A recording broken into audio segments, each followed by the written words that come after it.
No, I know what this is. I thought they canned this thing over a decade ago. I do believe I'd have to say this movie was rather no. Agreed. All you have to say is, be strong, be brave, be well. And now, it's my turn.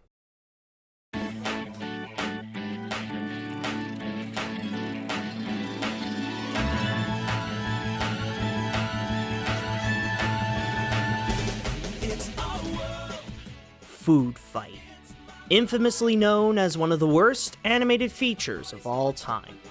A production history that spanned more than a decade, filled with hopes and promises with an all-star cast, a decently large budget, and an interesting concept of Toy Story but with grocery mascots.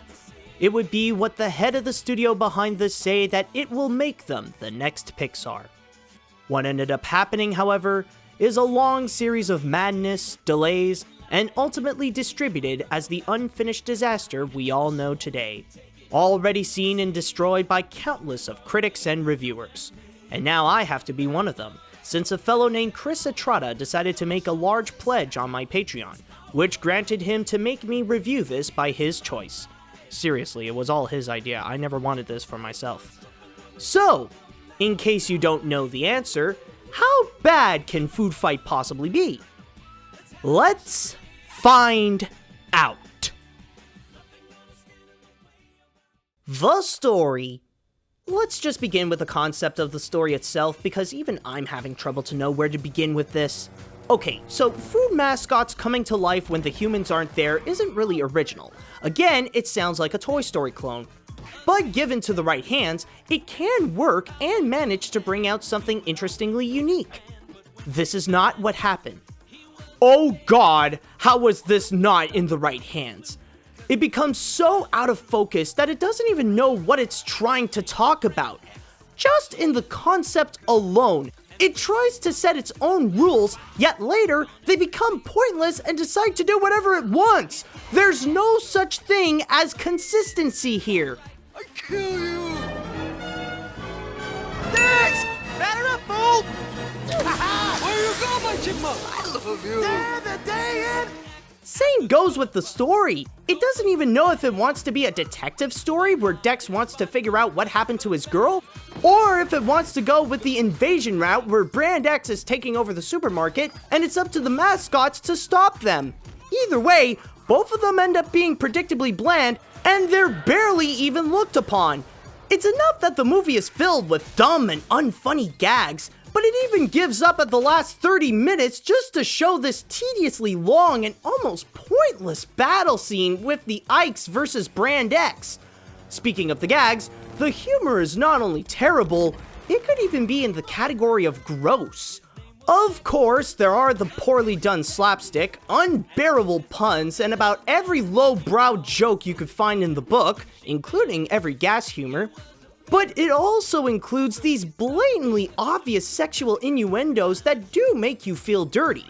Not the good kind though, the kind where you want to shower because your body feels revoltingly unclean. It's actually in the jokes where you seriously question what kind of audience is it trying to appeal. Is it for kids? For adults? For the mentally unstable with a criminal record? Actually, the last one does make a lot of sense. With so much inconsistency, lack of focus, and a large amount of filler that consists of unpleasant jokes, it's highly questionable if the movie would even have something that would count as a story. The animation. As many of you know, the movie actually had a rather big budget that is estimated to about $45 million. That's about half the cost of your typical modern mainstream animated feature, but I think everybody can agree that it's still a lot of money to throw into a movie. Now, with that said, let me ask you, does this look like a $45 million movie? Holy crap! How could anyone look at this and think it is okay to release it as a finished product? Starting off with the designs, maybe they look decent on paper, but when put into computer, they look awful. They all look so unnatural and distorted, even as a cartoon. with many features stretched and overly proportioned that end up making them look either creepy or absolutely Not only that, but even the textures look terrible, with everything looking like it was made of plastic, leather, or any material other than what it's supposed to be. There's a reason why JonTron called this guy a poop rat. It's enough that they're scary to look at first, but it's even worse when they move.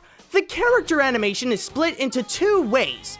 The first is this obvious motion capture that ends up looking like a bad Sonic game, complete with unsettling bestiality, and the other is this Looney Tunes cartoony style with such an embarrassing use of squash and stretch.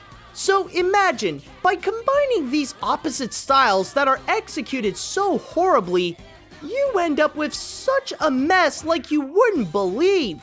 But that's not all. There are also the backgrounds that look unfinished, and the characters don't even look like they're even a part of their environment, and the effects are absolute garbage.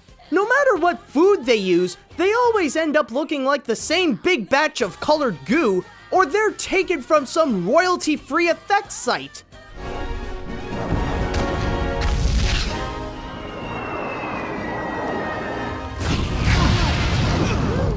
And they use so much of it in the third act that it just becomes quickly repetitive and even more unwatchable. I've seen animation that's so bad it's embarrassing, so bad that it's unwatchable, but this animation is so bad it scares me. The characters. Have you ever seen characters that are so terrible that you wish they were bland so that they can be forgettable? You'll meet a lot of those here. These characters are not only generic, but they have an extra trait that makes them completely revolting. There's Daredevil Dan, who's not only Deck's sidekick and a comic relief, but is also a womanizing pervert. Lady X is not only the villain, but she's trying way too hard to be a sex symbol. Dr. Cy Nustrix is not only the scientist, he's also a Jewish stereotype. Sunshine Goodness is not only the love interest, but she also has a very questionable intelligence. Cheezel T. Weasel is not only disgusting. Actually, yes, he's just very disgusting. But maybe not as much as this guy. I think I just wet myself. It feels rather nice. As you can tell, the list just goes on.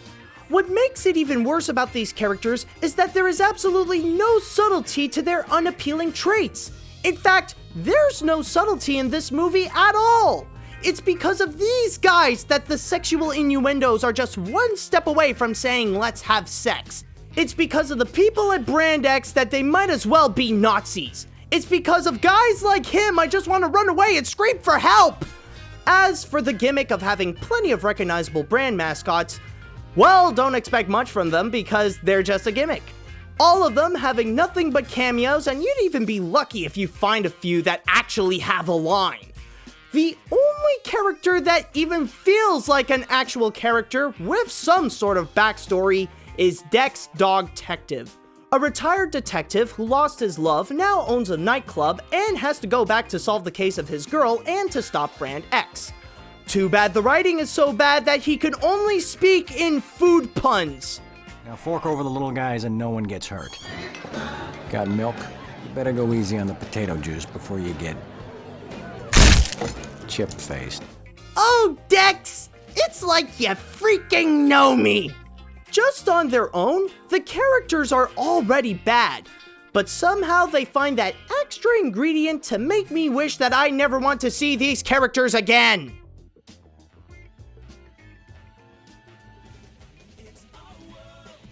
Oh my god, this is Cloudy with a Chance of Meatballs 2 all over again! I've heard so many people say that Foodfight is one of the worst animated films ever made, and now I can see exactly why! The writing is absolutely broken, the story is inconsistent and doesn't even know what it's talking about, the humor is unpleasant, the animation is a complete mess, the effects are a joke, the recognizable mascots are wasted to brief cameos, and the characters are all unbearable. Even looking at the history of the production that lasted more than 10 years and its $45 million budget just adds to how much of a disaster it turned out to be. And before you guys ask, yes, it gets the AniMat's seal of garbage, that's an easy given. The only recommendation I would have is just that you better believe what the internet is saying about this movie. If you want to feel 80 minutes of real torture and agony by simply watching this film, you be my guest. But heed my warning. It really is that bad. And if you don't believe me or what anyone else has said about this, well, see it for yourself then.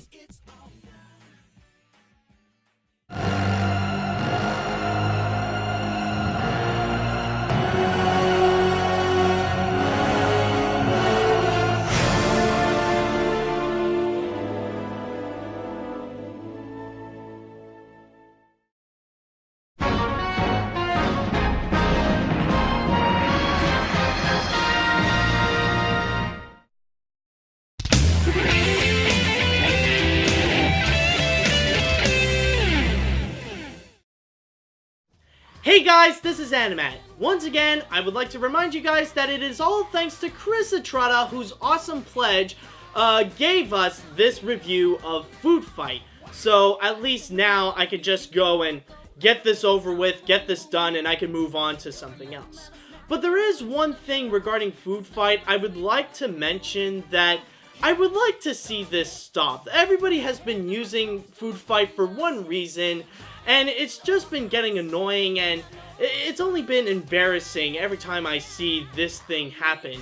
And this is whenever people would go and comment this, whenever I would go and talk about a bad animated feature that has really bad animation like Norm of the North, Cloudy with a Chance of Meatballs, Mars Needs Moms, or Escape from Planet Earth, that whenever I would mention that the animation there is bad and the people in charge of the animation did a terrible job at it, like, there's always going to be that one person who's going to comment and say that, oh, well, if you think that's bad, you should see Foodfight, and all that kind of stuff. Now, with that said, I just want to clarify something. Yes, Foodfight is basically the worst that you can ever get when it comes to producing animation for a feature film. Like, I think we can all agree with that. But it still doesn't change the fact that the other animated films, they still did a bad job. Just saying that, oh, you should see Foodfight or whatever sort of thing like that, doesn't make my criticisms to the animation of those other movies invalid. They still did a bad job.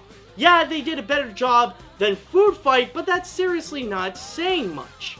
But then again, those are usually comments that I would normally find in the comments section on whatever website that this video would be featured or stuff like that. And like Obi-Wan says, you'll never find such a wretched hide filled with scum and villainy. I don't know, I just wanted to get that off my chest, and it's just an annoying comment that I see every time that just absolutely makes no sense and it kind of means nothing. But anyways, now that that's over with, it's time that we finally move on from Foodfight and we go on to the next review through a Patreon request.